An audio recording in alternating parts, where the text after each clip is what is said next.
ఈ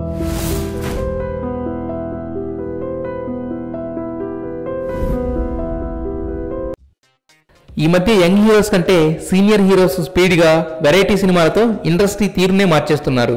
అందుకు నిదర్శనమే బాలయ్య తన 100వ సినిమాగా గౌతమిపుత్ర శాతకర్ణిని ఎంచుకోవడం. ఈ సినిమా రిలీజ్ కాకుండానే కృష్ణవంశీతో కలిసి ప్రస్తుత పరిస్థితులను ప్రస్తావిస్తూ రైతు అనే సోషల్ కాజ్తో ఉన్న మూవీని చేయబోతున్నాడు. ఆ సినిమా కోసం అమితాబ్ని సంప్రదించడానికి సర్కార్ 3 సెట్స్కి వెళ్లిన బాలయ్య వర్మతో కూడా చాలా సమయం గడిపాడు. ఆ టైంలో వర్మ పూరి దగ్గర జనగణమన టైటిల్తో పేట్రియాటిక్ స్క్రిప్ట్ ఒకటి రెడీగా ఉందని ఒక్కసారి వినమని రిక్వెస్ట్ చేశాడట. దాంతో డైరెక్టర్స్కి ఎక్కువ వాల్యూ ఇచ్చే బాలయ్య తప్పకుండా వింటానని చెప్పడంతో ఇజం రిజల్ట్తో కాస్త నిరుత్సాహపడిన పూరి మహేష్ కోసం చేసిన ఆ స్క్రిప్ట్లో చేంజెస్ చేస్తున్నాడట. ఒకవేళ ఆ సబ్జెక్ట్ కనుక బాలయ్యకు నచ్చి ఓకే అంటే 100 రిలీజ్ అవ్వకుండానే 101, 102 కూడా కన్ఫర్మ్ అయిపోయినట్టే. 2017 డైరీ కూడా ఫుల్ అయిపోయినట్టే. ఇక ఇక్కడ ఇంట్రెస్టింగ్ ట్విస్ట్ ఏంటంటే చిరంజీవి అంటే ప్రాణమిచ్చే వీరాభిమానులైన పూరి, కృష్ణవంశీ వర్మ శిష్యులు కావడం, ఇద్దరూ కలిసి బాలయ్యతో సినిమా ప్లాన్ చేసుకోవడం.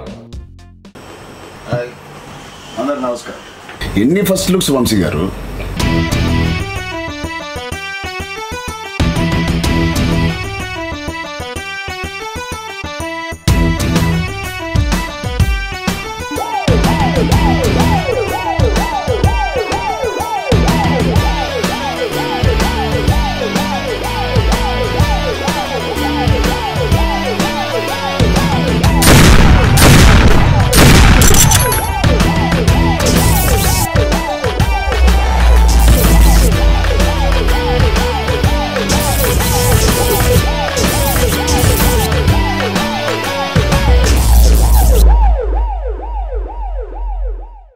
రే Tej, you are very very lucky.